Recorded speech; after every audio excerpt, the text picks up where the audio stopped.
Hello दोस्तों, इस video में हम लोग मध्य प्रदेश के मुख्यमंत्री, मंत्रिपरिषद एवं महाधिवक्ताओं के बारे में पढ़ेंगे। तो संविधान द्वारा प्रदत्त सरकार की संसदीय व्यवस्था में केंद्र में शासन के संवैधानिक प्रमुख राष्ट्रपति होते हैं, जबकि वास्तविक शक्ति प्रधानमंत्री के पास होती है तथा उसके मंत्रिमंडल में निहित होती है। ठीक उसी प्रकार राज्य सरकार की संसदीय व्यवस्था में राज्यपाल राज्य का संवैधानिक प्रमुख होता है, जबकि वास्तविक शक्ति मुख्यमंत्री और उसकी मंत्रिपरिषद में निहित होती है।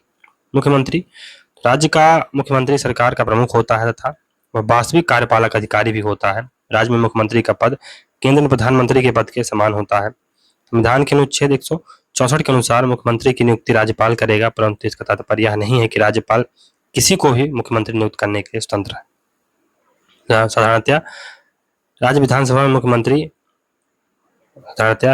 में बहुमत प्राप्त दल के नेता को ही राज्यपाल उस राज्य का मुख्यमंत्री नियुक्त करता है। राज्यपाल ही मुख्यमंत्री को पद एवं गोपनीयता की शपथ दिलाता है।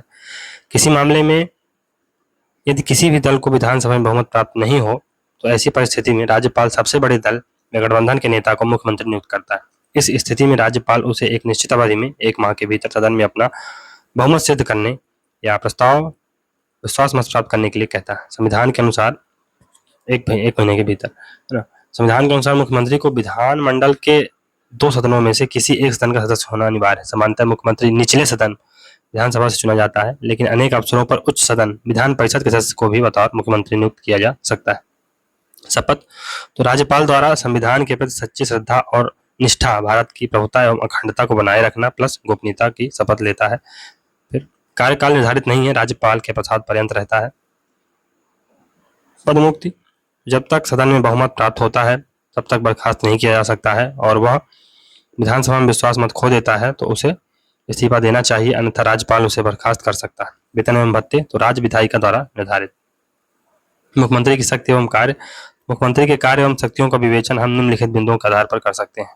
मंत्रिपरिषद के संदर्भ में तो मुख्यमंत्री राज्य मंत्रिपरिषद के मुखिया के रूप में निम्नलिखित शक्तियों का प्रयोग करता है। पहला, राज्यपाल उन्हीं लोगों को मंत्री नियुक्त करता है जिनकी सिफारिश मुख्यमंत्री ने की हो। वह मंत्रियों के विभागों का वितरण एवं फेरबदल करता है। मतभेद होने पर वह किसी भी मंत्री से त्यागपत्र देने के लिए कह सकता है या राज्यपाल को उसे बर्खास्त करने का परामर्श दे सकता है। वह मंत्रिपरिषद की बैठक की अध्यक्षता कर इसके फैसलों को प्रभावित करता है और सभी मंत्रियों के क्रियाकलापों में सहयोग, नियंत्रण, निर्देश व मार्गदर्शन देता है। अपने कार्य से त्यागपत्र देकर वह पूरी मंत्रिमंडल या पूरी मंत्रिपरिषद को समाप्त कर सकता है। चूंकि मुख्यमंत्री मंत्रिपरिषद का मुखिया होता है, उसके इस्तीफे या मौत के कारण मंत्रिपरिषद अपने आप ही विकृत हो जाती है। दूसरी ओर यदि किसी मंत्री का पद रिक्त होता है तो मुख्यमंत्री उसे भर या नहीं भी भर सकता है। राज्यपाल के संबंध में तो राज्यपाल के संबंध में मुख्यमंत्री को निम्नलिखित शक्तियां प्राप्त हैं। पहला, राज्यपाल एवं मंत्रिपरिषद के बीच संवाद का वह प्रमुख तंत्र है। मुख्यमंत्री का यह कर्तव्य है कि वह राज्य के कार्यों के प्रशासन संबंधी और विधान विषयक प्रस्थापनाओं संबंधी मंत्रिपरिषद के सभी विनिश्चय राज्यपाल को संसूचित करे। राज्य के कार्यों के प्रशासन संबंधी एवं विधान विषयक प्रस्थापनाओं संबंधी जो जानकारी राज्यपाल मांगे वह उसे दे, और किसी विषय को जिस पर किसी मंत्री ने निश्चय कर दिया है किंतु मंत्रिपरिषद ने विचार नहीं किया है, राज्यपाल द्वारा अपेक्षा किए जाने पर परिषद के समक्ष विचार के लिए रखे। दूसरा है, वह महत्वपूर्ण अधिकारियों जैसे महाधिवक्ता, राज्य लोक सेवा आयोग के अध्यक्ष एवं सदस्यों एवं राज्य निर्वाचन आयुक्त आदि की नियुक्ति के संबंध में राज्यपाल को परामर्श देता है। राज्य विधानमंडल के संदर्भ में सदन के नेता के नाते मुख्यमंत्री को निम्नलिखित शक्तियां प्राप्त हैं। पहला, वह राज्यपाल को विधानसभा का सत्र बुलाने और उसे स्थगित करने के संबंध में सलाह दे सकता है। वह राज्यपाल को किसी भी समय विधानसभा विघटित करने की सिफारिश कर सकता है और सभा पटल पर सरकारी नीतियों की घोषणा करता है। अन्य शक्तियां एवं कार्य तो अन्य शक्तियों एवं कार्यों में उपरोक्त शक्तियों एवं कार्यों के अलावा मुख्यमंत्री के निम्नलिखित कार्य भी हैं। वह राज्य योजना बोर्ड का अध्यक्ष होता है और संबंधित क्षेत्रीय परिषद के क्रमवार उपाध्यक्ष के रूप में कार्य करता है। एक समय में उसका कार्यकाल 1 वर्ष का होता है। वह अंतर्राज्यीय परिषद और नीति आयोग की गवर्निंग काउंसिल का सदस्य होता है। इन दोनों परिषदों की अध्यक्षता प्रधानमंत्री द्वारा की जाती है। वह राज्य सरकार का प्रमुख वक्ता होता है। फिर आपातकाल के दौरान राजनीतिक स्तर पर वह प्रमुख प्रबंधक होता है। राज्य का नेता होने के नाते वह जनता के विभिन्न वर्गों से मिलता है और उनसे उनकी समस्याओं आदि के संबंध में ज्ञापन प्राप्त करता है। वह सेवाओं का राजनीतिक प्रमुख होता है। इस तरह वह राज्य प्रशासन में बहुत महत्वपूर्ण एवं अहम भूमिका अदा करता है। हालांकि राज्यपाल का विवेकाधिकार राज्य प्रशासन में मुख्यमंत्री की कुछ शक्तियों, प्राधिकार, प्रमुख प्रतिष्ठा से स्थिति आदि में कटौती कर सकता है। राज्यपाल के संदर्भ में तो संविधान में राज्यपाल एवं मुख्यमंत्री के बीच संबंधों से निम्नलिखित बंध है। पहला, अनुच्छेद 163। तो जिन बातों में इस संविधान द्वारा या इसके अधीन राज्यपाल से यह अपेक्षित है कि वह अपने कृत्यों या उनमें से किसी को अपने विवेकानुसार करे, उन बातों को छोड़कर राज्यपाल को अपने कृत्यों का प्रयोग करने में सहायता और सलाह देने के लिए एक मंत्रिपरिषद होगी जिसका प्रधान मुख्यमंत्री होगा। अनुच्छेद 164। मुख्यमंत्री की नियुक्ति राज्यपाल करेगा और अन्य मंत्रियों की नियुक्ति राज्यपाल मंत्री की सलाह पर करेगा। मंत्री राज्यपाल के प्रसाद पर्यंत अपना पद धारण करेंगे। मंत्रिपरिषद की सामूहिक जिम्मेदारी राज्य विधान सभा के प्रति होगी। अनुच्छेद 167। मुख्यमंत्री का कर्तव्य है कि वह राज्य के कार्यों के प्रशासन संबंधी और विधान विषयक प्रास्थापनाओं संबंधी मंत्रिपरिषद के सभी विनिश्चय राज्यपाल को संसूचित करे। राज्य के कार्यों के प्रशासन संबंधी और विधान विषयक प्रास्थापनाओं संबंधी जो जानकारी राज्यपाल मांगे वह उसे दे। किसी विषय को इस पर किसी मंत्री ने निश्चय कर दिया है किंतु मंत्रिपरिषद ने विचार नहीं किया है, राज्यपाल द्वारा अपेक्षित किए जाने पर मंत्रिपरिषद के समक्ष विचार के लिए रखे। अब है मुख्यमंत्री की शासन में स्थिति। राज्य के प्रशासन में मुख्यमंत्री प्रधानमंत्री के समान ही होता है। राज्य की शासन व्यवस्था उसी के चारों ओर घूमती है। मंत्रिपरिषद का निर्माण करता, उसका पोषण करता और उसका जीवनदाता वही है। मुख्यमंत्री की राज्य में स्थिति कैसी है यह निम्नलिखित बातों पर निर्भर करती है। पहला, केंद्र में दलीय स्थिति। केंद्र में यदि शासक दल वही है जो राज्य में है तो मुख्यमंत्री की स्थिति इस बात पर निर्भर करती है कि केंद्र में प्रधानमंत्री की स्थिति कैसी है। यदि प्रधानमंत्री की स्थिति कमजोर है, वह पूर्ण बहुमत प्राप्त दल से नहीं है, तो ऐसी स्थिति में उस दल के राज्यों के मुख्यमंत्री अधिक शक्तिशाली होने लगते हैं। हाईकमान का संरक्षण। इस मुख्यमंत्री को अपने दल के हाईकमान का संरक्षण प्राप्त होता है, वह काफी शक्तिशाली हो जाता है। यदि मुख्यमंत्री जिस दल से है और उसी दल की सरकार केंद्र में है और प्रधानमंत्री द्वारा मनूत किया गया है, तो वह राज्य की आंतरिक गुटबाजी के लिए प्रति बेफिक्र होकर प्रधानमंत्री के सुरक्षा कवच में अपनी शक्ति का प्रयोग करता है। मुख्यमंत्री का दायित्व व्यक्तित्व। मुख्यमंत्री का व्यक्तित्व अगर प्रभावशाली है, उसका अपने दल पर पूर्ण नियंत्रण है, जनता का प्रिय नेता है, उसका विश्वास प्राप्त है, तो ऐसा मुख्यमंत्री अधिक शक्तिशाली होता है। विधानसभा में मुख्यमंत्री की स्थिति। यदि विधानसभा में मुख्यमंत्री के दल को पूर्ण बहुमत प्राप्त है तो ऐसा मुख्यमंत्री उस मुख्यमंत्री की तुलना में अधिक शक्तिशाली होता है जो घटक दलों के सहयोग से या निर्दलीय विधायकों के सहयोग से मुख्यमंत्री बना हो, क्योंकि ऐसे मुख्यमंत्री को सदैव अपनी कुर्सी बचाए रखने की चिंता स्थायी रहती। इस प्रकार अनेक क्षेत्रों में मुख्यमंत्री यह राज्य विधान मंडल में वास्तविक भूमिका तो कहीं कहीं पर केंद्र पर आश्रित होकर शासन पर नियंत्रण करता है। मध्य प्रदेश के मुख्यमंत्री। संविधान के नियमानुसार मध्य प्रदेश में भी राज्य में बहुमत प्राप्त दल के नेता को राज्यपाल द्वारा मुख्यमंत्री नियुक्त किया जाता है। मध्य प्रदेश में वर्तमान तक व्यक्तिगत रूप से 20 और कुल 33 मुख्यमंत्री शपथ के अनुसार नियुक्त किए जा चुके हैं। वर्तमान में मध्य प्रदेश के मुख्यमंत्री डॉक्टर मोहन यादव। तो हम विभिन्न अब मुख्यमंत्रियों के बारे में देखेंगे और उनके जो कार्यकाल रहे हैं उनको देखेंगे। तो श्री रविशंकर शुक्ल ये 1956 1/11/1956 से 31/12/1956 तक रहे। मध्य प्रदेश के प्रथम मुख्यमंत्री, एकमात्र मुख्यमंत्री जिनकी कार्यकाल के दौरान ही मृत्यु हो गई। 1923 में आप स्वराज पार्टी की ओर से सभा के सदस्य, भारत छोड़ो आंदोलन में सक्रिय भूमिका रही। फिर नेक्स्ट थे श्री भगवंतराव मंडलोई 1901-1957 से 31-1-1957 तक। तत्कालीन मुख्यमंत्री पंडित रविशंकर शुक्ल के निधन के बाद से अंतरिम व्यवस्था के रूप में 31 जनवरी 1957 को डॉक्टर कैलाश नाथ काटजू के पदभार ग्रहण करने तक राज्य के मुख्यमंत्री रहे श्री भगवंतराव मंडलोई। फिर कैलाश नाथ काटजू 1931-1-1957 से 14/4-1957 तक जवाहरलाल नेहरू के कैबिनेट में केंद्रीय गृह मंत्री, विधि मंत्री एवं रक्षा मंत्री उड़ीसा एवं पश्चिम बंगाल के राज्यपाल ये रहे। पुस्तक my parents reminiscence and experiment in advocacy, इनकी कुछ पुस्तकें रही हैं। फिर लाल किला मुकदमे में आईएनए क्रांतिकारियों पर वकील के रूप में प्रतिनिधित्व करने वाले व्यक्तियों में काटजू भी थे। फिर ये 1957 से 1962 तक फिर से बनते हैं। फिर भगवंतराव मंडलोई बनते हैं 1962 से 1963 तक। तो मध्य प्रदेश के 2 बार मुख्यमंत्री, विधानसभा के सदस्य। वर्ष 1970 में नागरिक सम्मान पद्मभूषण से सम्मानित किया गया था। इन्हें पद्मभूषण से सम्मानित किया गया था 1970 में। द्वारका प्रसाद मिश्र तो ये 1963 से 1967 और 1967 में भी फिर से दूसरी बार मुख्यमंत्री बनते हैं। तो मुख्यमंत्री के रूप में 2 कार्यकाल। क्लास 9 महाकाव्य की रचना, शारदा पत्रिका, लोकमत के संपादक, मध्य प्रदेश में राजनीतिक चाणक्य के उपनाम से प्रसिद्ध। वहीं वर्ष 1942 में इन्होंने प्रसिद्ध ग्रंथ कृष्णायन की रचना जेल में की थी। वर्ष 1942 में साप्ताहिकी सारथी प्रारंभ किया, जो शासन के आदेश से वर्ष 1942 में बंद कर दी गई। लेखक, संपादक, राजनीतिक एवं स्वतंत्रता संग्राम सेनानी। आत्मकथा इनकी कौन सी है? Living an era, living an era. फिर श्री गोविंद नारायण सिंह, 1967 से 1969 तक प्रदेश के पहले संयुक्त विधायक दल के मुख्यमंत्री, बिहार राज्य के राज्यपाल रहे। वर्ष 1946 से वर्ष 1947 तक बनारस हिंदू विश्वविद्यालय में प्रोफेसर रहे तथा अन्वेषण का कार्य किया। श्री राजा नरेश चंद्र सिंह, ये 13/3/1969 से 25/3/1969 तक रहे। श्री नरेश सिंह चतुर्थ विधानसभा वर्ष 1967 से 72 में 13 मार्च 1969 से 25 मार्च 1969 तक मात्र 13 दिन के लिए मुख्यमंत्री बने मध्य प्रदेश के। सारंगढ़ रियासत वर्तमान में छत्तीसगढ़ राज्य से इनका संबंध था। श्री श्यामचरण शुक्ल, ये 1969 से 1972 तक रहे, 3 बार मध्य प्रदेश के मुख्यमंत्री रहे। फिर हिंद दैनिक समाचार पत्र महाकौशल के संपादक भी थे। फिर नेक्स्ट है प्रकाश चंद्र सेठी, 1972 से 29/1/1972 से 22/3/1972 तक रहे। राज्य योजना आयोग के प्रथम अध्यक्ष, एशियाई विकास बैंक, राष्ट्रीय पुनर्निर्माण बैंक में भारत के गवर्नर। वर्ष 1971 में भारत में आपातकाल के समय मध्य प्रदेश के मुख्यमंत्री के पद पर रहे। 2 सितंबर 1982 से जुलाई 1984 तक भारत के गृह मंत्री रहे प्रकाश चंद्र सेठी। तो ये 1972 में फिर से बनते हैं दूसरी बार और 1975 तक रहते हैं। श्री श्यामचरण शुक्ल 1975 से 1977 तक मध्य प्रदेश में प्रथम बार राष्ट्रपति शासन इन्हीं के कार्यकाल में लागू किया गया था। राष्ट्रपति शासन लगा 30/4/1977 से 25/6/1977 तक। राष्ट्रपति शासन सबसे कम समय तक लागू रहा।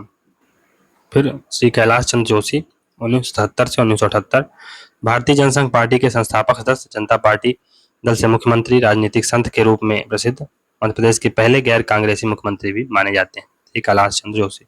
श्री वीरेंद्र कुमार सकलेचा, 1978 से 1980 तक रहे, मध्य प्रदेश के मुख्यमंत्री एवं प्रथम उप मुख्यमंत्री एवं नेता प्रतिपक्ष के पद पर रहने वाले एकमात्र राजनेता। श्री सुंदरलाल पटवा, 1980 से 20/1/1980 से 17/2/1980 तक मध्य प्रदेश के, जिसके 2 बार मुख्यमंत्री रहे। दोनों कार्यकाल में राष्ट्रपति शासन लगा। पद्म विभूषण से इनको सम्मानित किया गया। राष्ट्रपति शासन लगा 18/2/1980 से 8/6/1980 तक। उसके बाद श्री अर्जुन सिंह बनते हैं 1980 से 1985 तक। 3 बार मुख्यमंत्री बने मध्य प्रदेश के। ये भोपाल गैस त्रासदी के समय मुख्यमंत्री यही थे। मध्य प्रदेश में विधानसभा में विपक्ष के नेता एवं पंजाब के राज्यपाल भी रहे। महिला डकैत फूलन देवी के आत्मसमर्पण की घटना घटित हुई इनके शासनकाल में। मध्य प्रदेश के मुख्यमंत्री के रूप में सबसे कम समय का कार्यकाल, 1 दिन का कार्यकाल श्री अर्जुन सिंह का ही है।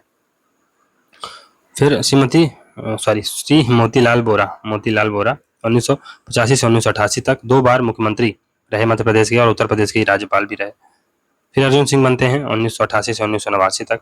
श्री मोतीलाल बोरा 1989 में फिर से बनते हैं। ये मोतीलाल बोरा का जन्म 1928 में राजस्थान के नागौर जिले में हुआ था। श्री श्यामाचरण शुक्ल 1989 से 1990। तो वर्ष 1989 में अखिल भारतीय पीठासीन अधिकारी सम्मेलन के अवसर पर विधान गौरव की उपाधि से सम्मानित हुए। श्री सुंदरलाल पटवा 1990 से 92। इनके कार्यकाल में मध्य प्रदेश में तीसरी बार राष्ट्रपति शासन लगाया गया। राष्ट्रपति शासन तो 16/12/1992 से 6/12/1993 तक यह राष्ट्रपति शासन सर्वाधिक काल तक लागू रहा और 1977 वाला सबसे कम समय तक। श्री दिग्विजय सिंह 1993 से 98 और 1998 से 2003 2 बार मुख्यमंत्री रहे। मध्य प्रदेश के विभाजन के समय मध्य प्रदेश के मुख्यमंत्री श्री दिग्विजय सिंह थे तथा मध्य प्रदेश के राज्यपाल कौन थे? डॉक्टर भाई महावीर। उमा भारती, सुश्री उमा भारती 2003 से 2004 प्रथम महिला मुख्यमंत्री थी। उमा भारती की प्रसिद्ध पुस्तकें हैं Swami Vivekananda 1972, piece of mind 1978, मानव एक भक्ति का नाता 1983। श्री बाबूलाल गौर 2004 से 2005। तो भारतीय मजदूर संघ के संस्थापक सदस्य, गोवा मुक्ति आंदोलन में भाग लिया, बुलडोजर मंत्री के नाम से भी जाने जाते हैं। शिवराज सिंह चौहान 2005 से 2008, 2008 से 2013, 2013 से 2018, 2018 से 2020 तक श्री कमलनाथ रहे। फिर 2020 से 2023 ये शिवराज सिंह चौहान रहे। तो शिवराज सिंह चौहान के बारे में पढ़ते हैं। 4 बार मुख्यमंत्री के पद पर रहने वाले एकमात्र मुख्यमंत्री के रूप में सर्वाधिक लंबा कार्यकाल इनका रहा। पुस्तक है बढ़ता मध्य प्रदेश और उपनाम मामा। फिर श्री कमलनाथ 2018 से 2020 तक रहे, विधानसभा में नेता प्रतिपक्ष भी रहे हैं और इनकी पुस्तक है इंडियाज सेंचुरी। अब डॉक्टर मोहन यादव 2023 से वर्तमान में ये मुख्यमंत्री हैं मध्य प्रदेश के। यह मध्य प्रदेश के व्यक्तिगत रूप से 20वें एवं शपथ लेने के क्रम में 33वें मुख्यमंत्री हैं। विधानसभा क्षेत्र उनका उज्जैन दक्षिण है। मध्य प्रदेश सरकार में उच्च शिक्षा मंत्री भी रह चुके हैं। प्रधानतः मुख्यमंत्री सदन का नेता होता है, लेकिन चतुर्थ विधानसभा में श्री गोविंद नारायण सिंह के कार्यकाल में श्रीमती विजया राजे सिंधिया सदन की नेता रही थी। मध्य प्रदेश के प्रमुख मुख्यमंत्रियों पर संक्षिप्त टिप्पणी। तो मध्य प्रदेश के प्रथम मुख्यमंत्री पंडित रविशंकर शुक्ल। तो मध्य प्रदेश के प्रथम मुख्यमंत्री पंडित रविशंकर शुक्ल का जन्म सागर जिले में 2 अगस्त 1877 को और निधन इनका 31 दिसंबर 1956 को हुआ था। महात्मा गांधी के नेतृत्व में हुए असहयोग आंदोलन में पंडित रविशंकर शुक्ल ने भाग लिया और राजनीति के क्षेत्र में क्रियात्मक रूप से शामिल हुए। वर्ष 1923 में स्वराज पार्टी की ओर से सभा के सदस्य चुने गए। वर्ष 1936 में प्रांतीय स्तर के चुनाव में भारतीय राष्ट्रीय कांग्रेस की विजय हुई और डॉक्टर NP खरे मुख्यमंत्री बने, जिनके नेतृत्व में मंत्रिमंडल का गठन हुआ। इस मंत्रिमंडल में पंडित रविशंकर शुक्ल शिक्षा मंत्री बने। पंडित रविशंकर शुक्ल के द्वारा विद्या मंदिर योजना का सूत्रपात किया गया। इसकी प्रशंसा राष्ट्रपिता महात्मा गांधी द्वारा की गई थी। वास्तव में यह योजना शिक्षा के क्षेत्र में एक नया प्रयोग था। डॉक्टर NP खरे के मंत्रिमंडल में मतभेद होने के कारण उन्होंने मुख्यमंत्री पद से त्यागपत्र दे दिया था। इसके पश्चात 29 जुलाई 1937 को पंडित रविशंकर शुक्ल ने प्रथम बार मुख्यमंत्री का कार्यभार संभाला, तो उन्होंने मुख्यमंत्री ने शिक्षा मंत्री के पद से भार दिया रहा होगा। वर्ष 1939 में सभी राज्यों के कांग्रेसी मंत्रिमंडलों ने त्यागपत्र दे दिया। इसके उपरांत पंडित रविशंकर शुक्ल ने 27 अप्रैल 1946 को दूसरी बार सेंट्रल प्रोविंस एंड बरार के मुख्यमंत्री के रूप में कार्यभार ग्रहण किया। वर्ष 1952 में प्रथम आम चुनाव के पश्चात मध्य प्रदेश में पंडित रविशंकर शुक्ल के नेतृत्व में सरकार स्थापित हुई। राज्य पुनर्गठन के पश्चात 1 नवंबर 1956 को मध्य प्रदेश का निर्माण हुआ। प्रथम विधानसभा 1956-57 के सदन के नेता और मुख्यमंत्री 1/11/1956 से 31/12/1956 तक मध्य प्रदेश के प्रथम मुख्यमंत्री के रूप में कार्य किया। मध्य प्रदेश की प्रथम महिला मुख्यमंत्री सुश्री उमा भारती। मध्य प्रदेश की प्रथम महिला मुख्यमंत्री 2003 से 2004 सुश्री उमा भारती का जन्म मध्य प्रदेश के टीकमगढ़ जिले में 3 मई 1959 को हुआ था। उनके पिता का नाम श्री गुलाब सिंह लोधी था। उमा भारती वर्ष 1989 में 9वीं, वर्ष 1991 में 10वीं, वर्ष 1996 में 11वीं, वर्ष 1998 में 12वीं और वर्ष 1993 में 13वीं लोकसभा की सदस्य रहीं। वर्ष 2003 में पहली बार मध्य प्रदेश विधानसभा सदस्य के रूप में निर्वाचित हुई और 8 दिसंबर 2003 से 23 अगस्त 2004 तक मध्य प्रदेश की प्रथम महिला मुख्यमंत्री के रूप में कार्य किया। इसके पश्चात श्री बाबूलाल गौर मध्य प्रदेश के मुख्यमंत्री बने। 4 मई 2006 को सुश्री उमा भारती ने विधानसभा सदस्यता से त्यागपत्र दे दिया। इसके पश्चात सुश्री उमा भारती ने भारतीय जनशक्ति पार्टी के नाम से एक पृथक पार्टी बनाई, भारतीय जनशक्ति पार्टी। वर्ष 2011 में उनकी भारतीय जनता पार्टी में फिर से शामिल हो गई है। मार्च 2012 में उत्तर प्रदेश विधानसभा चुनाव में महोबा जिले की चरखारी सीट से विधानसभा सदस्य तथा वर्ष 2014 में झांसी लोकसभा निर्वाचन क्षेत्र से 16वीं लोकसभा में सांसद के रूप में चुनी गई तथा उन्हें केंद्र सरकार ने भारत के जल संसाधन, नदी विकास और गंगा सफाई मंत्री बनाया गया। मध्य प्रदेश के प्रथम गैर कांग्रेसी मुख्यमंत्री संबंधी विवाद। तो मध्य प्रदेश में तीनों चरण क्रमशः 16वीं, 17वीं, 16, 17 व 20 फरवरी 1967 को चतुर्थ विधानसभा के लिए चुनाव संपन्न हुए। इसमें भारतीय राष्ट्रीय कांग्रेस को 167 सीटें, जनसंघ को 78 सीटें, प्रजा सोशलिस्ट पार्टी को 9 सीटें, संयुक्त सोशलिस्ट पार्टी को 10 सीटें, स्वतंत्र दल को 7 व निर्दलियों को 24 सीटें प्राप्त हुई।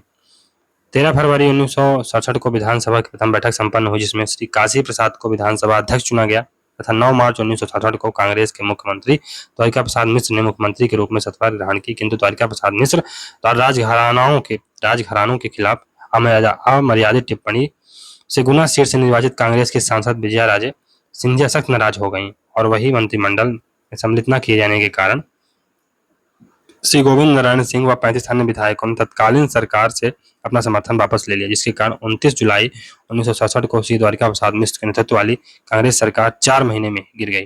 कांग्रेस से पृथक होकर नाराज विधायकों ने लोक सेवा दल एवं राजमाता विजय राजे सिंधिया ने जन क्रांति नामक राजनीतिक दल बनाया। इन दोनों दलों के अतिरिक्त जनसंघ, वाम दल, संयुक्त सोशलिस्ट पार्टी के संयुक्त गठबंधन से संयुक्त विधायक दल व सम्मिश्र सरकार का गठन किया गया। इसके पश्चात मध्य प्रदेश में गोविंद नारायण सिंह के नेतृत्व में विजय राजे सिंधिया व ब्रजलाल शर्मा के सहयोग से 21 जुलाई 1967 को 31 सदस्यीय मंत्रिमंडल गठित हुआ। तत्कालीन नवगठित विधानसभा के अंतर्गत गैर कांग्रेसी मंत्रिमंडल में 36 दल बदल करने वाले कांग्रेसी विधायकों में 19 लोगों को मंत्रिमंडल में सम्मिलित किया गया था।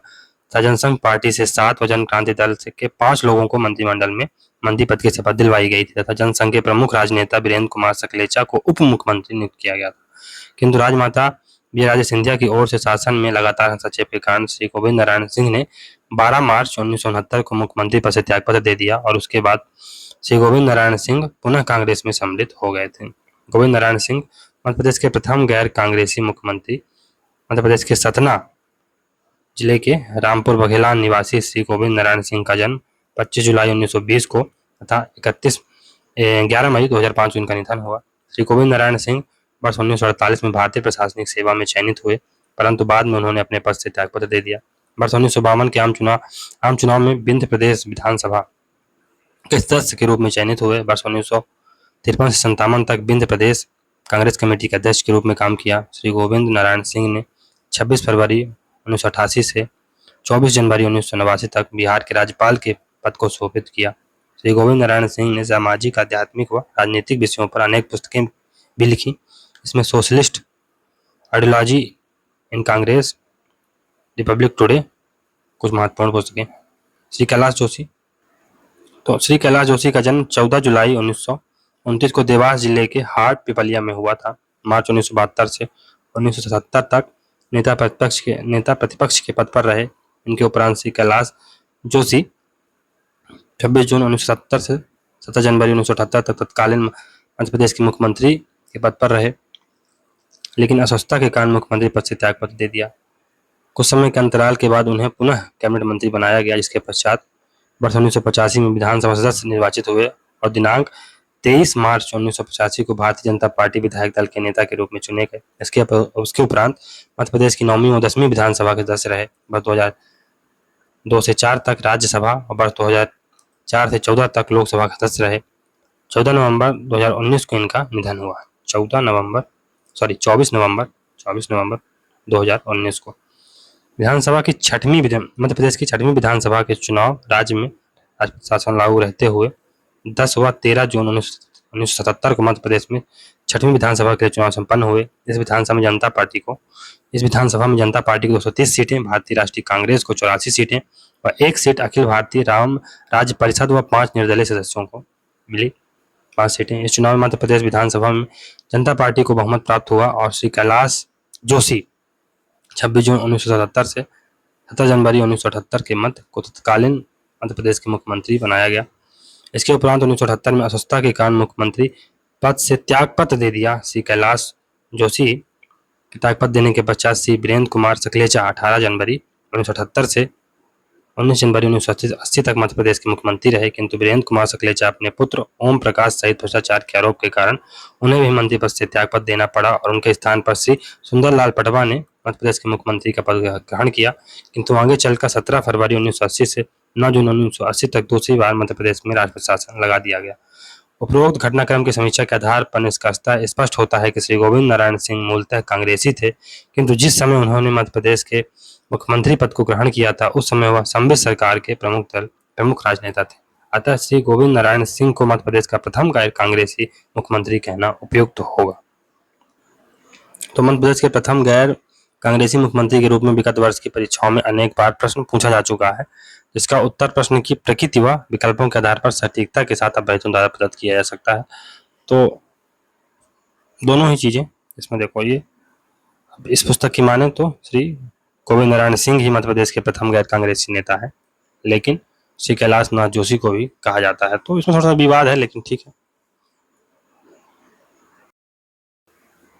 नेक्स्ट है राज्य मंत्री परिषद। तो भारतीय संविधान में केंद्र के साथ साथ राज्यों में भी संसदीय शासन व्यवस्था का प्रावधान किया गया है। संविधान के अनुच्छेद 163 के अनुसार राज्यपाल को सहायता एवं परामर्श देने के लिए एक मंत्रिपरिषद होगी, जिसका प्रधान मुख्यमंत्री होगा। यद्यपि यह मंत्रिपरिषद राज्यपाल को सहायता और सलाह देने के लिए गठित होती है, किंतु व्यवहारिक रूप में मंत्रिपरिषद ही राज्य का शासन संचालन करती है।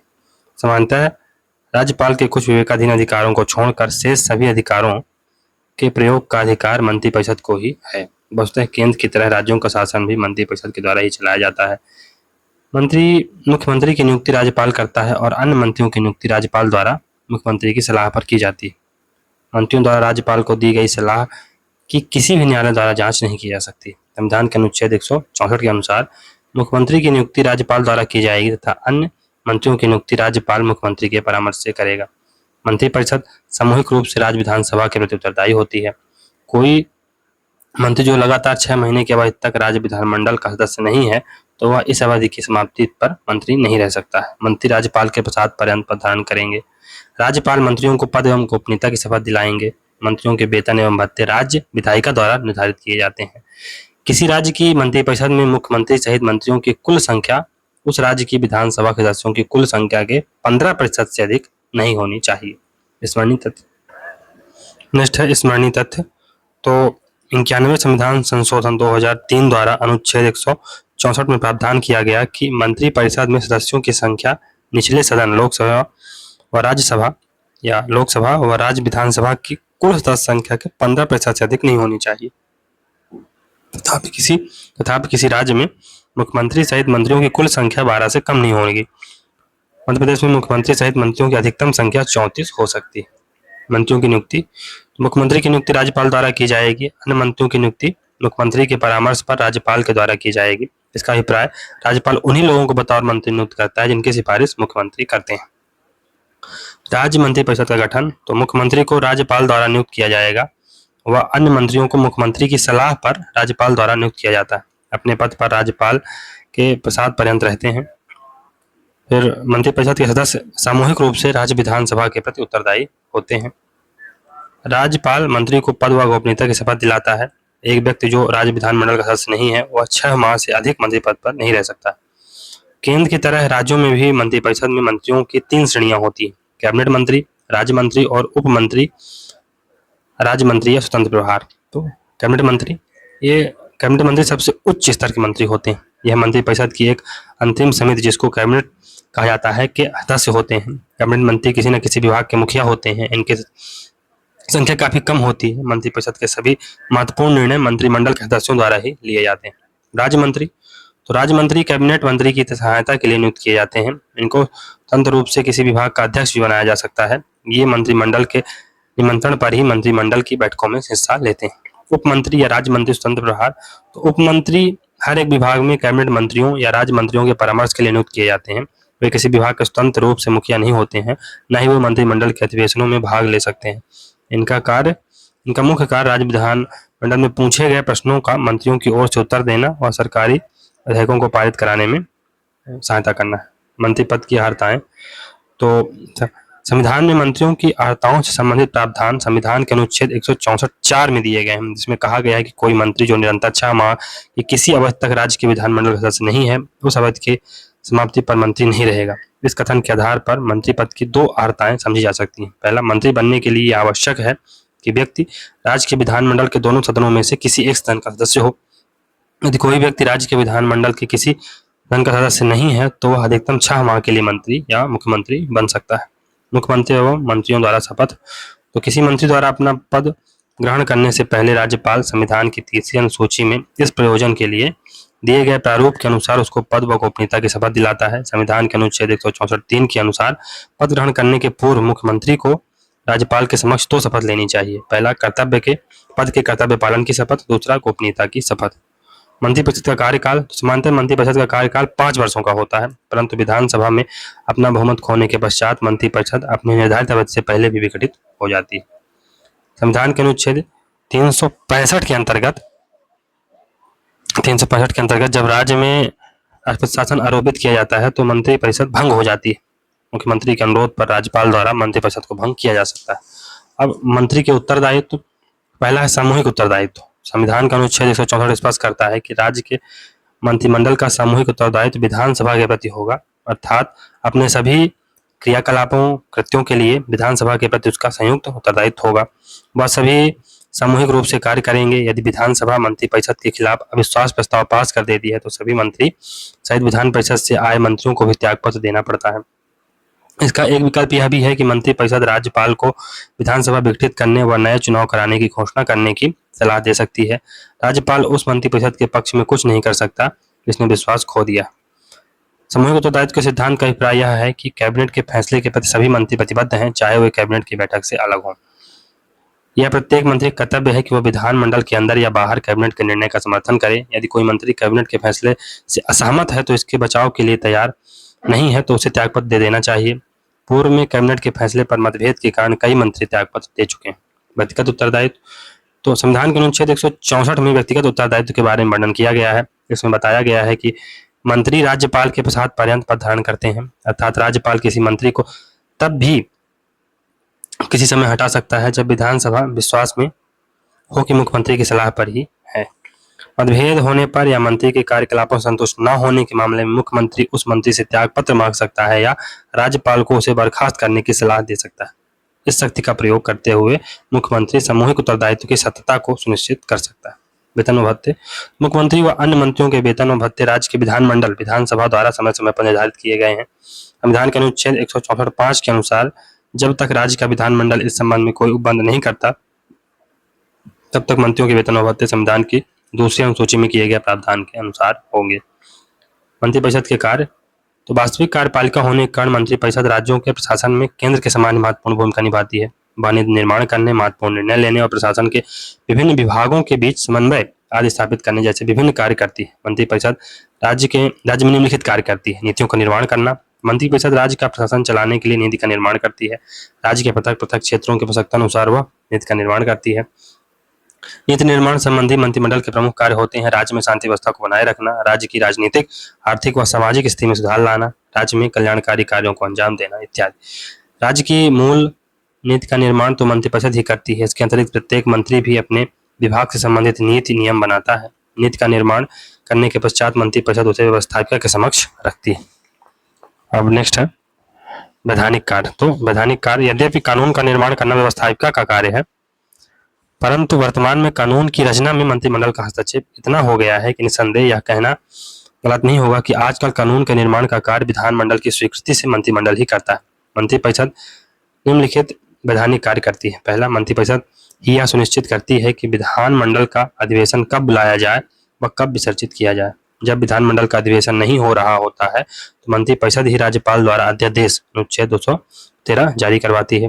मंत्रिमंडल को विधानसभा में बहुमत प्राप्त होता है और मंत्रिमंडल के सदस्य भी विधानसभा के सदस्य होते हैं, वाद विवाद में भाग लेते हैं और वोट डालते हैं। अतः अपने बहुमत के बल पर वे अपने इच्छानुसार कानूनों को पास करवा सकते हैं। सभी महत्वपूर्ण विधेयक परिषद द्वारा ही तैयार किए जाते हैं और मंत्रियों के माध्यम से विधानमंडल में पेश किए जाते हैं। विधानमंडल के प्रथम सत्र में राज्यपाल के द्वारा दिए जाने वाला अभिभाषण मंत्रिपरिषद द्वारा ही तैयार किया जाता है। वित्तीय शक्तियां। तो मंत्रिमंडल का राज्य की वित्तीय व्यवस्था पर भी पूरा नियंत्रण रहता है। राज्य का बजट भी इसी द्वारा तैयार किया जाता है। प्रत्येक मंत्री अपने विभाग के आगामी वर्ष का आय व्यय का पूरा ब्यौरा बनाकर वित्त मंत्री को भेजता है। वित्त मंत्री उसके आधार पर बजट तैयार करता है और उसे विधानमंडल के सम्मुख प्रस्तुत करता है। वह अपने बहुमत के बल पर उसे पास करवाता है। कर लगाना, किसी कर को घटाना या बढ़ाना मंत्रिपरिषद का ही कार्य होता है। नियुक्तियां। तो राज्य की संपूर्ण महत्वपूर्ण नियुक्तियां राज्यपाल के द्वारा मंत्रिपरिषद के परामर्श से ही की जाती हैं, जैसे कि लोक सेवा आयोग के अध्यक्ष, सदस्य, राज्यों में विश्वविद्यालय के कुलपतियों, महाधिवक्ता, राजस्व मंडल आदि की नियुक्ति। प्रशासन पर अंकुश। तो प्रशासन को सुचारू रूप से चलाने के लिए उसे कई विभागों में बांटा जाता है। प्रत्येक विभाग का मुखिया कोई न कोई मंत्री होता है। उन विभागों में बहुत बड़ी संख्या में सरकारी कर्मचारी कार्य करते हैं। प्रत्येक मंत्री अपने विभाग के कर्मचारियों के ऊपर नियंत्रण रखता है, उन्हें दिशा निर्देश प्रदान करता है। विभागों में कार्यों में समन्वय स्थापित करना। प्रशासन में कुशलता बनाए रखने के लिए आवश्यक है कि सभी विभागों के मध्य परस्पर सहयोग हो। इस उद्देश्य से समय समय पर मंत्रिमंडल की बैठकें होती रहती हैं, जिसमें पृथक पृथक विभागों के परस्पर झगड़े सुलझाने का प्रयास भी किया जाता है। कानूनों को लागू करना। तो राज्य के विधानमंडल द्वारा बनाए गए कानूनों को लागू करने का कार्य मंत्रिपरिषद का होता है। यह मंत्रिपरिषद की कुशलता पर निर्भर है कि वह किस प्रकार इन कानूनों को क्रियान्वित करती है ताकि जल्दी से जल्दी इन कानूनों को बनाए जाने के उद्देश्य को प्राप्त किया जा सके। उपरोक्त मंत्रिपरिषद के कार्यों से स्पष्ट है कि मंत्रिपरिषद ही देश की शासन व्यवस्था को संभालती है। इतना ही नहीं, जिन न्यायिक कार्यों का संपादन राज्यपाल करता है वह भी मंत्रिपरिषद के परामर्श से किए जाते हैं। मंत्रिपरिषद और राज्यपाल में संबंध।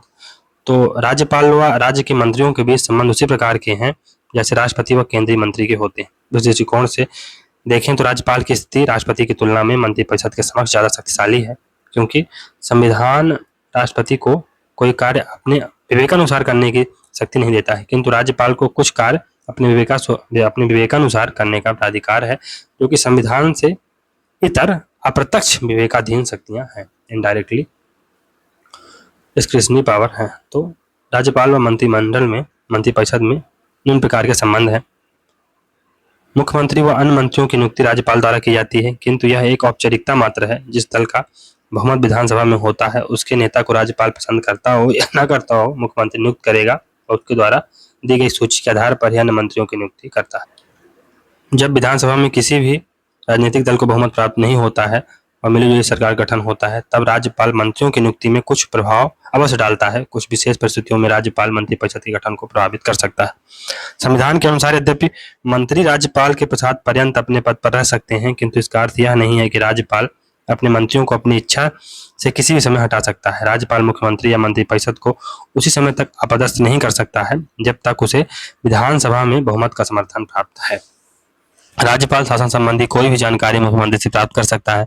मुख्यमंत्री का यह कर्तव्य है कि मंत्रिपरिषद के सभी निर्णयों की सूचना राज्यपाल को दे। राज्य की शासन संबंधी रिपोर्ट राज्यपाल द्वारा राष्ट्रपति के पास भेजी जाती हैं। उसकी दी गई रिपोर्ट के आधार पर ही राष्ट्रपति शासन लगाता है। इस प्रकार राज्यपाल व मंत्रिमंडल परस्पर एक दूसरे को प्रभावित करते हुए राज्य के शासन का संचालन करते हैं। मुख्यमंत्री एवं मंत्रिपरिषद से संबंधित अनुच्छेद तो 163 मंत्रिपरिषद द्वारा राज्यपाल को सहायता एवं सलाह देना। 164 में क्या दिया हुआ है? मंत्रियों से संबंधित अन्य प्रावधान। 166 में राज्य सरकार द्वारा कार्यवाही संचालन और 167 में राज्यपाल को सूचना प्रदान करने संबंधी मुख्यमंत्री के दायित्व। उप मुख्यमंत्री तो संविधान में उप मुख्यमंत्री के पद का कोई उल्लेख नहीं किया गया। हाल ही में उप मुख्यमंत्री के पद को लेकर सुप्रीम कोर्ट ने टिप्पणी की है कि उप मुख्यमंत्री नियुक्त किए जाने में कुछ भी असंवैधानिक नहीं है। उप मुख्यमंत्री राज्य सरकार का एक मंत्री होता है और यह पद केवल एक पद नाम है, तो इसमें कोई गलत नहीं।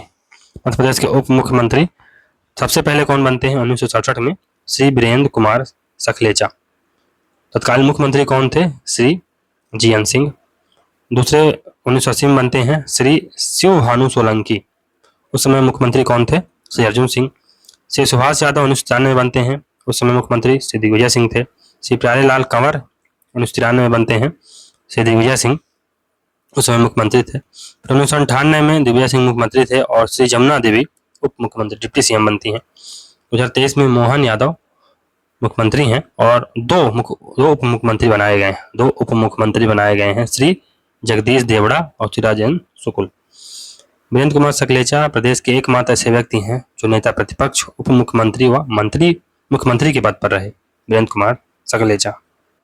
फिर श्रीमती जमुना देवी प्रदेश की एकमात्र ऐसी महिला नेता हैं जिन्हें नेता प्रतिपक्ष, प्रोटेम स्पीकर व उप मुख्यमंत्री के पद पर रही। इन्हें बुआ के उपनाम से भी जाना जाता है। अब नेता प्रतिपक्ष के बारे में देखते हैं। तो राज्य के विधानमंडल विधानसभा के सभी बड़े विपक्षी दल के नेता प्रमुख को नेता प्रतिपक्ष कहा जाता है। तो राज्य विधानमंडल के या विधानसभा के सबसे बड़े विपक्षी दल के नेता को क्या कहा जाता है? नेता प्रतिपक्ष कहा जाता है, जो सत्ता पक्ष की कार्यप्रणालियों पर निगरानी रखता है तथा विधानसभा में सत्ता पक्ष की गतिविधियों पर प्रश्न उठाता रहता है। नेता प्रतिपक्ष प्रथम कौन थे? श्री विश्वनाथ यादव राव तमस्कर। प्रथम महिला नेता प्रतिपक्ष श्रीमती जमुना देवी थी और वर्तमान में उमंग सिंगार हैं विधानसभा सीट इनकी गंधवानी धार है। तो अब देख लेते हैं मध्य प्रदेश विधानसभा में नेता प्रतिपक्ष की सूची। तो श्री विश्वनाथ यादव राम तमस्कर ये सबसे पहले थे। कांग्रेस के शासन में ये बने। प्रथम बार कब बने? 1956 से 1957 में। फिर श्री चंद्र प्रताप तिवारी बनते हैं। कांग्रेस का शासन था उस समय भी, 1957 से 62। फिर श्री वीरेंद्र कुमार सखलेचा 1962 से 67, कांग्रेस के शासन काल में ही। फिर श्री वीरेंद्र कुमार सखलेचा बनते हैं चौथी जो एक प्रकार से विधानसभा थी उसमें। फिर उसके बाद श्री श्यामाचरण शुक्ल बनते हैं संबित शासन काल में। फिर द्वारिका प्रसाद मिश्र बनते हैं, ये भी संबित सरकार में बनते हैं। और श्री बसंत सदाशिव प्रधान बनते हैं कांग्रेस के शासनकाल में, ये चौथी विधानसभा। फिर श्री कैलाश जोशी कांग्रेस के शासनकाल में पंचम जो विधानसभा थी 1972 से 77 तक। फिर अर्जुन सिंह जनता पार्टी शासनकाल में 1977 से 78 में छठवीं विधानसभा में। फिर श्री सुंदरलाल पटवा कांग्रेस के शासनकाल में 7वीं विधानसभा में 1980 से 85। फिर श्री कैलाश नाथ जोशी 8वीं विधानसभा में 1980 से 90 कांग्रेस के शासनकाल में। श्री श्यामाचरण शुक्ल भाजपा का शासन था 9वीं विधानसभा में, ये 1990 से 92 तक रहते हैं विपक्ष के नेता। श्री विक्रम वर्मा कांग्रेस का शासन था 1993 से 98 तक। फिर डॉक्टर गौरी शंकर सेजवार कांग्रेस के शासनकाल में और श्री बाबूलाल गौर दोनों मतलब 1998 से 2003 तक रहते हैं विपक्ष के नेता अलग अलग टाइम पे। श्रीमती जमुना देवी भाजपा के शासनकाल में 2003 से 2008। श्रीमती जमुना देवी 2008 से 13 भाजपा के शासनकाल में ये रहती हैं। तो ये लगभग 2003 से 13 यानी 10 साल तक रहती हैं। फिर श्री अजय सिंह और श्री सत्यदेव कटारे और श्री अजय सिंह फिर बनते हैं इसी एक प्रकार से 13वीं विधानसभा, और श्री सत्यदेव कटारे और श्री अजय सिंह भाजपा के शासनकाल में जो 14वीं विधानसभा थी 2013 से 18 में विधानसभा के अध्यक्ष बनते हैं, सॉरी नेता प्रतिपक्ष बनते हैं।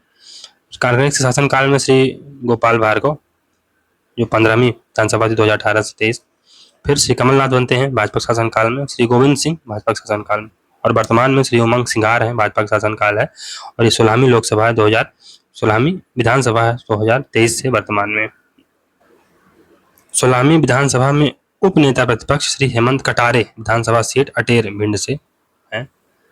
अब मध्य प्रदेश मंत्री परिषद 16वीं विधानसभा में तो डॉक्टर मोहन यादव ये मुख्यमंत्री हैं। उनके पास कौन कौन से विभाग हैं? सामान्य प्रशासन, गृह, जेल, औद्योगिक नीति एवं निवेश प्रोत्साहन, जनसंपर्क, नर्मदा घाटी विकास, विमानन, खनिज संसाधन, लोक सेवा प्रबंधन, प्रवासी भारतीय व ऐसे समस्त विभाग जो किसी अन्य मंत्री को सौंपे न गए हों। श्री जगदीश देवड़ा उप मुख्यमंत्री हैं। वित्त, वाणिज्य कर, योजना, आर्थिक एवं सांख्यिकी मंत्री हैं। राजेंद्र शुक्ल ये भी उप मुख्यमंत्री हैं। लोक स्वास्थ्य एवं परिवार कल्याण, चिकित्सा शिक्षा। फिर श्री कुंवर विजय शाह जनजातीय कार्य मंत्री हैं। फिर लोक परिसंपत्ति प्रबंधन, भोपाल गैस त्रासदी राहत एवं पुनर्वास के ये मंत्री हैं। फिर श्री कैलाश विजयवर्गीय नगरीय विकास एवं आवास संसदीय कार्य मंत्री हैं। श्री प्रहलाद सिंह पटेल पंचायत एवं ग्रामीण विकास श्रम मंत्री हैं। राकेश सिंह लोक निर्माण विभाग में हैं। श्री करण सिंह राजस्व मंत्री हैं। श्री उदय प्रताप सिंह परिवहन एवं स्कूल शिक्षा। श्रीमती संपतिया उइके लोक स्वास्थ्य यांत्रिकी। श्री तुलसीराम सिलावट जल संसाधन मंत्री हैं। श्री एदल सिंह कंसाना ये किसान कल्याण एवं कृषि विकास मंत्री हैं। फिर नेक्स्ट है सुश्री निर्मला भूरिया महिला एवं बाल विकास। श्री गोविंद सिंह राजपूत खाद्य नागरिक आपूर्ति एवं उपभोक्ता संरक्षण। श्री विश्वास सारंग खेल एवं युवा कल्याण सहकारिता मंत्री हैं। श्री नारायण सिंह कुशवाहा सामाजिक न्याय एवं दिव्यांगजन कल्याण उद्यानिकी एवं खाद्य प्रसंस्करण मंत्री हैं। श्री नागर सिंह चौहान वन पर्यावरण अनुसूचित जाति कल्याण मंत्री। फिर श्री प्रद्युमन सिंह तोमर ये ऊर्जा मंत्री हैं। श्री राकेश शुक्ला नवीन एवं नवीकरणीय ऊर्जा मंत्री हैं। श्री चैतन्य कश्यप ये सूक्ष्म लघु एवं मध्यम मंत्री हैं। फिर श्री इंदर सिंह परमार उच्च शिक्षा, आयुष, तकनीक शिक्षा, कौशल विकास एवं रोजगार केवल तकनीक शिक्षा क्षेत्र में। फिर राज्य मंत्री तो श्रीमती कृष्णा गौर राज्य मंत्री हैं, स्वतंत्र प्रभार इनको दिया गया है। पिछड़ा वर्ग एवं अल्पसंख्यक कल्याण, विमुक्त घुमंतु और अर्ध घुमंतु कल्याण मंत्री हैं ये। श्री गौतम टेटवाल राज्य मंत्री हैं ये, स्वतंत्र प्रभार तकनीक शिक्षा, कौशल विकास व रोजगार केवल कौशल विकास एवं रोजगार के क्षेत्र में। श्री लखन सिंह पटेल राज्य मंत्री हैं, स्वतंत्र प्रभार पशुपालन एवं डेयरी। श्री दिलीप जायसवाल राज्य मंत्री हैं, स्वतंत्र प्रभार कुटीर एवं ग्रामोद्योग। श्री नारायण सिंह पवार हैं राज्य मंत्री हैं, स्वतंत्र प्रभार मछुआ कल्याण एवं मत्स्य विभाग। श्री नरेंद्र शिवाजी पटेल राज्य मंत्री हैं, लोक स्वास्थ्य एवं परिवार कल्याण। श्रीमती प्रतिमा बागरी हैं राज्य मंत्री हैं, नगरीय विकास एवं आवास। श्री अहिरवार दिलीप राज्य मंत्री हैं, वन एवं पर्यावरण। श्रीमती राधा सिंह है राज्य मंत्री हैं, पंचायत एवं ग्रामीण विकास। श्री धर्मेंद्र भाव सिंह लोधी राज्य मंत्री स्वतंत्र प्रभार संस्कृत पर्यटन धार्मिक न्यास एवं धर्मस्व मंत्री। वर्तमान मंत्रिपरिषद में 5 महिला विधायक सम्मिलित हैं, तो 5 महिला विधायक वर्तमान मंत्रिपरिषद में सम्मिलित हैं। राज्य का महाधिवक्ता की नियुक्ति संविधान के अनुच्छेद 165 के अंतर्गत राज्यपाल द्वारा होती है। उस व्यक्ति में उच्च न्यायालय का न्यायाधीश बनने की योग्यता होनी चाहिए। उच्च न्यायालय का न्यायाधीश बनने की योग्यता होनी चाहिए। दूसरे शब्दों में उसे भारत का नागरिक होना चाहिए। उसे 10 वर्ष का न्यायिक अधिकारी या उच्च न्यायालय में 10 वर्षों तक वकालत करने का अनुभव होना चाहिए। संविधान द्वारा महाधिवक्ता के कार्यकाल को निश्चित नहीं किया गया है। इसके अतिरिक्त संविधान में उसे हटाने की व्यवस्था का भी वर्णन नहीं किया गया। वह अपने पद पर राज्यपाल के प्रसाद पर्यंत बना रहता है। इसका तात्पर्य है कि उसे राज्यपाल द्वारा कभी भी हटाया जा सकता है। वह अपने पद से त्याग पत्र देकर भी कार्यमुक्त हो सकता है। सामान्यतः वह त्याग पत्र तब देता है जब सरकार या मंत्रिपरिषद त्याग पत्र देती है या पुनर्स्थापित होती है, क्योंकि उसकी नियुक्ति सरकार की सलाह पर होती है। संविधान में महाधिवक्ता के वेतन भत्तों को सुनिश्चित नहीं किया गया है। उनके वेतन भत्तों का निर्धारण राज्यपाल द्वारा किया जाता है। तो नेक्स्ट है अर्हताएं एवं नियुक्ति। अनुच्छेद 165 1 के अनुसार प्रत्येक राज्य का राज्यपाल उच्च न्यायालय का न्यायाधीश नियुक्त होने के लिए अरहित किसी व्यक्ति को राज्य का महाधिवक्ता नियुक्त करेगा, अर्थात राज्य का महाधिवक्ता नियुक्त होने के लिए व्यक्ति में उन योग्यताओं का होना आवश्यक है जो उच्च न्यायालय का न्यायाधीश बनने के लिए होनी चाहिए। अतः महाधिवक्ता बनने के लिए निम्नलिखित अर्हताएं होनी चाहिए। वह भारत का नागरिक हो, भारत के कार्य क्षेत्र में कम से कम 10 वर्ष तक न्यायिक पद धारण कर चुका हो, किसी उच्च न्यायालय का या ऐसे 2 या 2 से अधिक न्यायालयों का लगातार कम से कम 10 वर्ष तक अधिवक्ता रहा हो। राज्य का सर्वोच्च विधि अधिकारी महाधिवक्ता होता है। महाधिवक्ता राज्यपाल के प्रसाद पर्यंत कार्य करता है। महाधिवक्ता के कार्य एवं शक्तियां, तो राज्य में वह मुख्य कानून अधिकारी होता है। इस नाते महाधिवक्ता के कार्य निम्नवत हैं। पहला, राज्य सरकार को विधि संबंधी ऐसे विषय पर सलाह दे जो राष्ट्रपति द्वारा सौंपे गए हों। विधिक स्वरूप से ऐसे अन्य कार्यों का पालन करे जो राज्यपाल द्वारा सौंपे गए हों। संविधान या किसी अन्य विधि द्वारा प्रदान किए गए कृत्यों का निर्वहन करना। अपने कार्य संबंधी कर्तव्यों के तहत उसे राज्य के किसी न्यायालय के समक्ष सुनवाई का अधिकार है। इसके अतिरिक्त उसे विधानमंडल के दोनों सदनों या संबंधित समिति अथवा उस सभा में जहाँ के लिए वह अधिकृत है, विधानमंडल में बिना मताधिकार के बोलने व भाग लेने का अधिकार है। उसे वे सभी विशेषाधिकार और भत्ते मिलते हैं जो विधानमंडल के किसी सदस्य को मिलते हैं। अब मध्य प्रदेश के महाधिवक्ताओं की सूची देख लेते हैं। तो सबसे पहले श्री एम अधिकारी थे 1956, 1/11/1956 से 31/5/1956। फिर श्री एम अधिकारी 1956 से 1966 तक थे। फिर श्री एपी सेन 1966 से 1967, श्री के चितले 1967 से 1971, श्री वाई एस धर्माधिकारी ये 1971 से 1975 तक रहे। श्री एन सी निहलानी ये 1975 से 1977 तक रहे। श्री एस एल गर्ग 1977 से 1980, श्री ए एस माथुर 1980 से 1987, श्री एम बी तामस्कर 1983 से 1988, श्री ए एम माथुर 1988 से 1989, श्री एम बी तामस्कर 1989 से 1990, श्री एन सी जैन 1990 से 1992, श्री अनूप जार चौधरी 1994 से 1996, श्री शंकर लाल सक्सेना 1996 से 1999, श्री विवेक तनखा 1999 से 2003, श्री रवि नंदन सिंह 2003 से 2009 और श्री ऋषभ दास जैन 2009 से 2014। फिर श्री रवीश चंद्र अग्रवाल 2014 से 2017। इसके बाद श्री पुरुषोत्तम कौरव जून 2017 से 2018, श्री राजेंद्र तिवारी 2018 से 2019, श्री शशांक शेखर 2019 से 2020, श्री पुष्पेंद्र कौरव 2020 से 2021 और श्री प्रशांत सिंह 2021 से वर्तमान में हैं। मध्य प्रदेश हाई कोर्ट की इंदौर बेंच में अतिरिक्त महाधिवक्ता के रूप में अर्चना खरे की नियुक्ति की गई है। वह इस पद पर नियुक्त होने वाली प्रथम महिला हैं। विषय वस्तु, अनुच्छेद 163 मंत्रिपरिषद द्वारा राज्यपाल को सहायता व सलाह देना। 164 मंत्रियों से संबंधित अन्य प्रावधान। 165 राज्य का महाधिवक्ता। 166 राज्य सरकार द्वारा कार्यवाही संचालन। 167 राज्यपाल को सूचना प्रदान करने संबंधी मुख्यमंत्री के दायित्व। 177 सदनों का सम्मान करते हुए मंत्रियों के अधिकार। सदनों का सम्मान करते हुए मंत्रियों के अधिकार। फिर 194 में महाधिवक्ता की शक्तियां, विशेषाधिकार तथा प्रतिरक्षा के बारे में दिया गया। नेक्स्ट है मध्य प्रदेश में दल बदल कानून की प्रासंगिकता। तो वर्ष 2018 में मध्य प्रदेश में 15वीं विधानसभा के लिए चुनाव संपन्न हुए, जिसमें 114 सीटों पर आईएनसी को विजय प्राप्त हुई और श्री कमलनाथ के नेतृत्व में सरकार का गठन किया गया। किंतु मार्च 2020 के मध्य में मध्य प्रदेश विधानसभा के 24 कांग्रेस विधायकों ने बीजेपी को अपना समर्थन प्रदान किया एवं भारतीय जनता पार्टी की सरकार बनी। इसके पश्चात पिछले कुछ वर्षों में मध्य प्रदेश के अतिरिक्त अन्य राज्यों जैसे महाराष्ट्र, राजस्थान, बिहार एवं उत्तर प्रदेश राज्य में विभिन्न राजनीतिक दल के नेताओं द्वारा अपने मूल दल को छोड़कर बीजेपी में शामिल होना एक आम बात है, जिसके कारण देश व प्रदेश में दल बदल विरोधी कानून की प्रासंगिकता पर प्रश्न चिन्ह लगे हैं। दल बदल विरोधी कानून। तो 52वें संविधान संशोधन अधिनियम 1985 के माध्यम से भारत में दल बदल विरोधी कानून पारित किया गया था तथा संविधान की 10वीं अनुसूची जिसमें दल बदल विरोधी कानून सम्मिलित है, इसको सम्मिलित किया गया। 91वें संविधान संशोधन अधिनियम 2003 द्वारा मंत्रिमंडल का आकार छोटा रखना,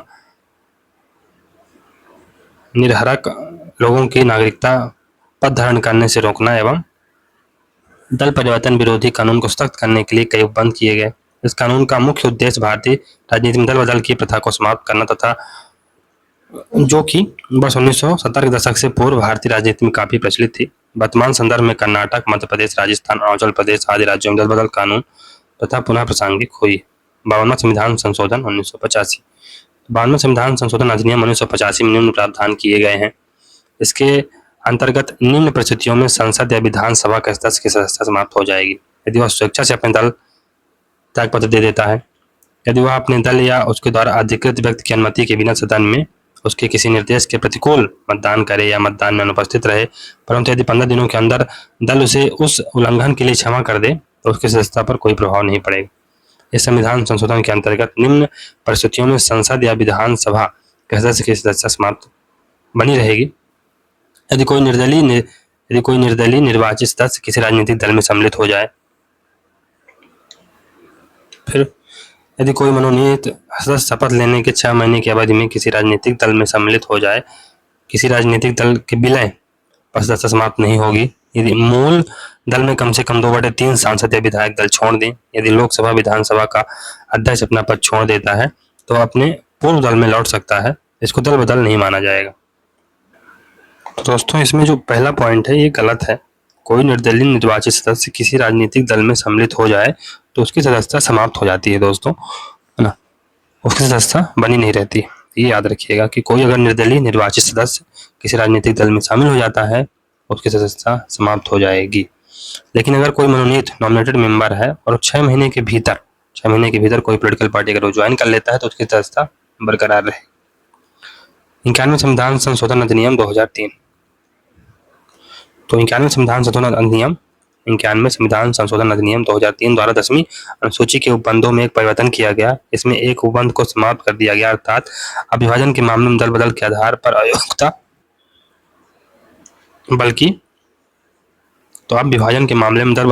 पर अयोग्यता नहीं मानी जाएगी, बशर्ते कि ऐसे विभाजन में संबंधित दल कम से कम 1/3 सदस्य शामिल हों। अनुसूची 10 पैरा 3 1/3 अधिनियम के उपबंध। तो 10वीं अनुसूची में दल बदल परिवर्तन के आधार पर सांसदों एवं विधायकों को अयोग्य साबित हो सकते हैं। जैसे किसी सदन का सदस्य जो किसी राजनीतिक दल का सदस्य है उस सदन की सदस्यता के लिए विधायक माना जाएगा यदि वह स्वेच्छा से ऐसे राजनीतिक दल की सदस्यता छोड़ देता है। इसमें ये भी गलत है। इसमें जो संशोधन हुआ था 2003 में, उसमें अब 2/3 कर दिया गया, 1/3 नहीं 2/3, 2/3 कर दिया गया। 1/3 तो पहले वाले में था, 91 वाले में, सॉरी, ये जो 52वां संविधान संशोधन था 1/3 उसमें था, अब इसमें 2/3 कर दिया गया। अगर 2/3 मेंबर पार्टी को छोड़ेंगे तो वो मर्जर या एक प्रकार से वो पार्टी का छोड़ना, वो एक प्रकार से दल बदल कानून के अंतर्गत नहीं आएगा।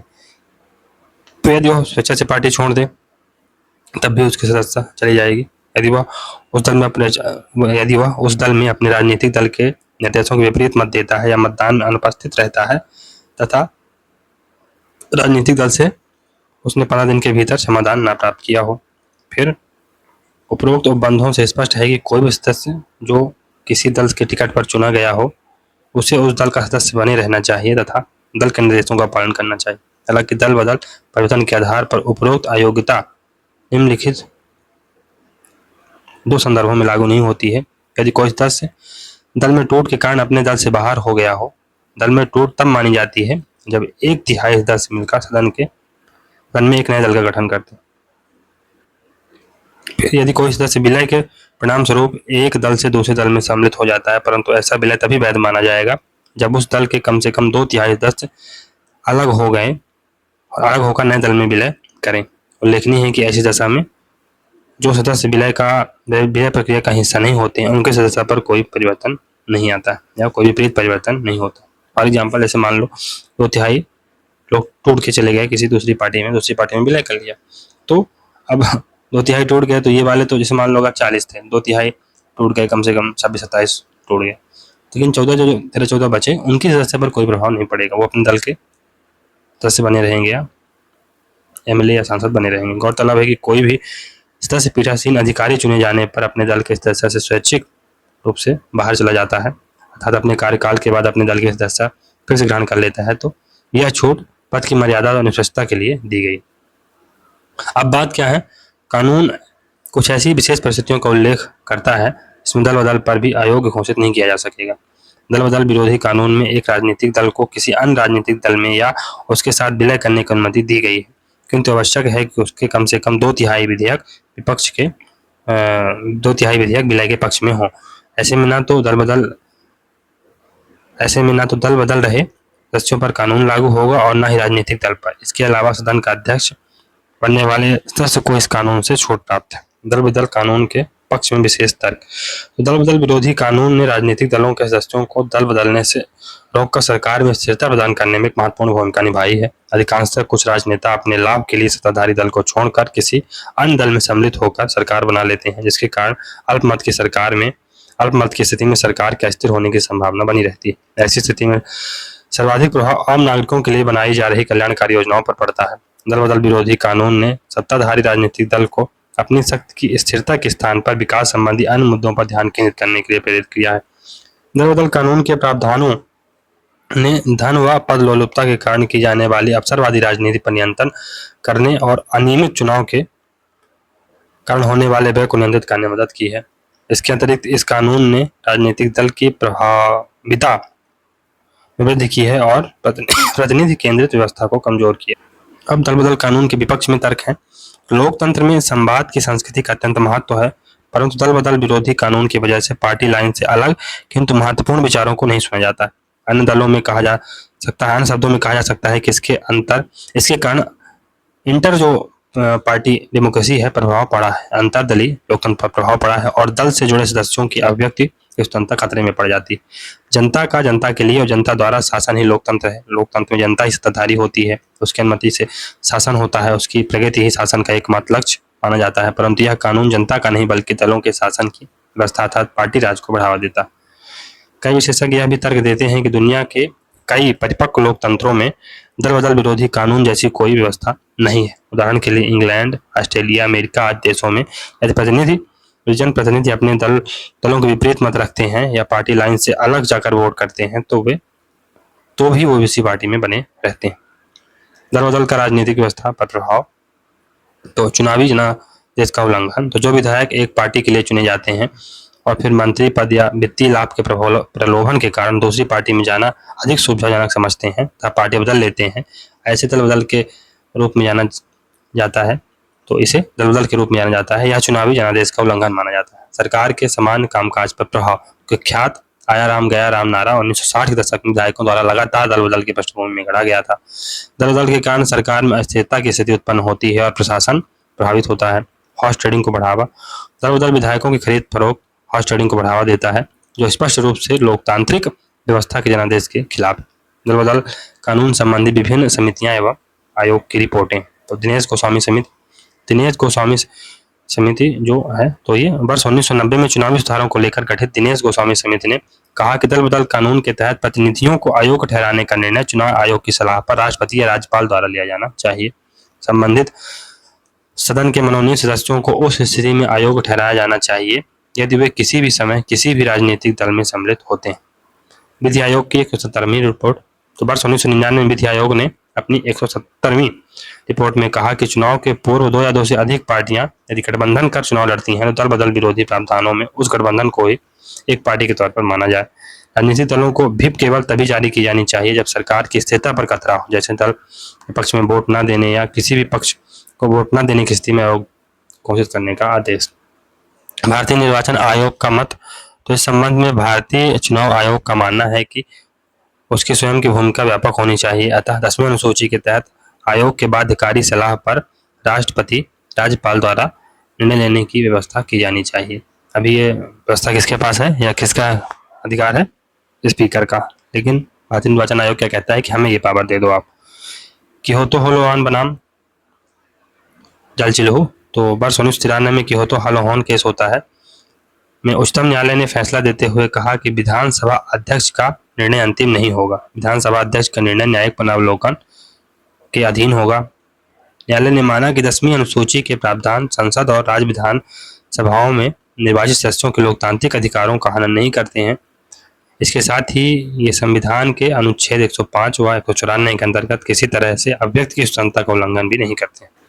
निष्कर्ष क्या है कि चुनावी लोकतंत्र में हाल ही के समय में कर्नाटक, मध्य प्रदेश, राजस्थान आदि राज्यों में घटित घटनाक्रम से स्पष्ट हो जाता है कि दल बदल विरोधी कानून में बदलाव किया जाए और इसे और अधिक कठोर बनाया जाए, जिससे कि लोकतंत्र व संवैधानिक संस्थाओं की गरिमा को बचाया जा सके।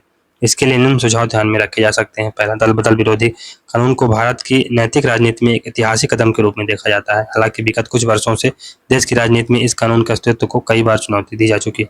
वर्तमान में स्थिति यह है कि राजनीतिक दल स्वयं किसी महत्वपूर्ण निर्णय पर दल के अंदर लोकतांत्रिक तरीके से चर्चा नहीं करते हैं और दल से संबंधित विभिन्न महत्वपूर्ण निर्णय सिर्फ शीर्ष के कुछ ही लोगों द्वारा लिए जाते हैं। विभिन्न समितियों व आयोगों द्वारा दी गई सिफारिशों पर गंभीरता से विचार किया जाए और यदि आवश्यक हो तो उनमें सुधार कर उन्हें लागू किया जाए। दल बदल विरोधी कानून में संशोधन कर उसके उल्लंघन पर अयोग्यता की अवधि 6 वर्ष या उससे अधिक कर दी जानी चाहिए, ताकि कानून को लेकर नेताओं के मन में डर बना रहे। दल बदल विरोधी कानून संसदीय प्रणाली में अनुशासन और सुशासन सुनिश्चित करने में अत्यंत ही महत्वपूर्ण भूमिका अदा कर सकता है, लेकिन इसे परिष्कृत किए जाने की जरूरत है ताकि दुनिया का सबसे बड़ा लोकतंत्र, सबसे बेहतर लोकतंत्र साबित हो सके। संविधान सभा में सम्मिलित प्रदेश के राजनीतिक व्यक्तित्व। तो संविधान सभा के 299 सदस्यों में से मध्य प्रांत और बरार, मध्य भारत, मध्य प्रांत की रियासत भोपाल और विंध्य प्रदेश सहित आज के भौगोलिक मध्य प्रदेश वाले हिस्से के 19 लोग प्रत्यक्ष रूप से शामिल हुए थे। भगवंत राव मंडलोई प्रतिनिधि खंडवा के थे, मध्य प्रदेश के मुख्यमंत्री रहे। नेक्स्ट है सेठ गोविंद दास, ये जबलपुर का प्रतिनिधित्व करते थे और ये दूसरी, तीसरी, चौथी और 5वीं लोकसभा में प्रोटेम स्पीकर पद्म भूषण से सम्मानित। हरि सिंह गौड़ शिक्षाविद, सागर से संबंध रखते थे ये। हरि सिंह गौड़ विश्वविद्यालय के संस्थापक। फिर है रविशंकर शुक्ल, सागर से इनका संबंध था, मध्य प्रदेश के पहले सीएम बने। एच.बी. कामत, होशंगाबाद से इनका संबंध था, ICS छोड़ी और 3 बार सांसद बने। फ्रैंक एंथोनी, जबलपुर से इनका संबंध था, संसद में एंग्लो इंडियन का प्रतिनिधित्व करते थे ये। फिर विनायक सरवटे, इंदौर से इनका संबंध था, स्वतंत्रता सेनानी और पद्म भूषण से सम्मानित। ब्रजराज नारायण, ग्वालियर से इनका संबंध था, लेफ्टिनेंट कर्नल, ग्वालियर रियासत के प्रतिनिधि। गोपी कृष्ण विजयवर्गीय, गुना से इनका संबंध था, ये सेनानी थे। राम सहाय बिस्सा से थे, ये भी सेनानी थे। कुसुमकांत जैन, थांदला झाबुआ से थे। संविधान सभा में सबसे कम उम्र के सदस्य थे ये। राधा वल्लभ विजयवर्गीय नरसिंहगढ़ से थे। सीताराम जाजू नीमच से थे, सेनानी थे। रामलाल मालवीय सागर से थे, सेनानी थे। अवधेश प्रताप सिंह विंध्य प्रदेश से थे, विंध्य प्रदेश के पहले मुख्यमंत्री। शंभुनाथ शुक्ल विंध्य प्रदेश के तीसरे मुख्यमंत्री। राम सहाय तिवारी छतरपुर से थे, छतरपुर रियासत के प्रतिनिधि थे ये। लाल सिंह भोपाल से थे, प्रजामंडल आंदोलन से जुड़े हुए थे। रतनलाल मालवीय कोयलांचल से थे, राष्ट्रीय लेबर वेलफेयर कमीशन के अध्यक्ष थे। बाबा साहेब अम्बेडकर का जन्म महू में हुआ था, लेकिन संविधान सभा में इन्हें बंगाल और मुंबई से सदस्य बनाया गया था। प्रखर गांधीवादी नेता शंकर त्र्यंबकम धर्माधिकारी बैतूल में जन्मे थे, परंतु कालांतर में वो वर्धा में रहने लगे। बालकृष्ण शर्मा नवीन, इनका जन्म मध्य प्रदेश के शाजापुर में हुआ था। संविधान सभा में संयुक्त प्रांत का यह प्रतिनिधित्व कर रहे थे। अब कुछ प्रश्न देख लेते हैं चलते चलते। तो मध्य प्रदेश के प्रथम मुख्यमंत्री कौन थे? रविशंकर शुक्ल थे, इसमें तो कोई आपको डाउट होना नहीं चाहिए। वीरेंद्र कुमार सकलेचा के पश्चात मध्य प्रदेश के मुख्यमंत्री कौन बने? वीरेंद्र कुमार सकलेचा के बाद, तो वीरेंद्र कुमार सकलेचा के बाद सुंदरलाल पटवा बने थे 1980 में। फिर मुख्यमंत्री के रूप में कार्यकाल की अवधि के आधार पर मध्य प्रदेश के अधोलिखित मुख्यमंत्रियों को अवरोही क्रम में यानी सर्वाधिक अवधि सर्वप्रथम में व्यवस्थित करना। तो शिवराज सिंह चौहान तो सबसे आगे होंगे ही, तो इसमें जो बिना 4 वाले हैं उनको आप डिलीट कर सकते हैं। फिर उसके बाद आई थिंक दिग्विजय सिंह थे, और फिर अर्जुन सिंह और प्रकाश चंद्र सेठ। इसमें डी नंबर होगा तीसरे में। निम्नलिखित में से कौन मध्य प्रदेश का मुख्यमंत्री नहीं रहा? तो प्रकाश चंद्र सेठी थे, गोविंद नारायण थे, फिर डीपी मिश्रा नहीं थे, डीपी मिश्रा थे, बीसी शुक्ल नहीं थे, डीपी मिश्रा तो थे। डीपी मिश्रा माने गोविंद मतलब द्वारिका प्रसाद मिश्र, तो ये तो थे ही। मध्य प्रदेश का वह कौन सा नेता नेहरू के मंत्रिमंडल में पहले रक्षा मंत्री और बाद में गृह मंत्री रहा? ये कौन थे दोस्तों? तो ये है कैलाश नाथ काटजू। नेक्स्ट है मध्य प्रदेश में मुख्यमंत्री की अनुपस्थिति में निम्नलिखित में से कौन मंत्रिपरिषद की बैठक की अध्यक्षता करता है? तो कौन करता है? मुख्यमंत्री द्वारा नामनिर्दिष्ट मंत्री। मुख्यमंत्री जिसे नामनिर्दिष्ट करेंगे वही करेगा। मध्य प्रदेश के निम्नलिखित मुख्यमंत्रियों में से कौन अपने कार्यकाल के दौरान मध्य प्रदेश विधानसभा में सदन के नेता नहीं रहे? हमने देखा था कि गोविंद नारायण सिंह के समय 1967 में जब सम्मिश्र सरकार बनी थी, तो उस समय ये नहीं बल्कि महारानी ग्वालियर की महारानी थी वो रही थी एक प्रकार से, विपक्षी दल का नेता, सॉरी मतलब सदन का नेता वो थी राजमाता विजयराजे सिंधिया। तो ये चलिए दोस्तों, यहाँ से हमारा ये वाला चैप्टर समाप्त होता है। तो अगर आपको वीडियो सीरीज अच्छी लग रही है, वीडियो को लाइक करें, चैनल को सब्सक्राइब करें और ज़्यादा से ज़्यादा शेयर करने का प्रयास करें। मिलते हैं अगले वीडियो में, जब तक के लिए goodbye. Thank you very much for discussion.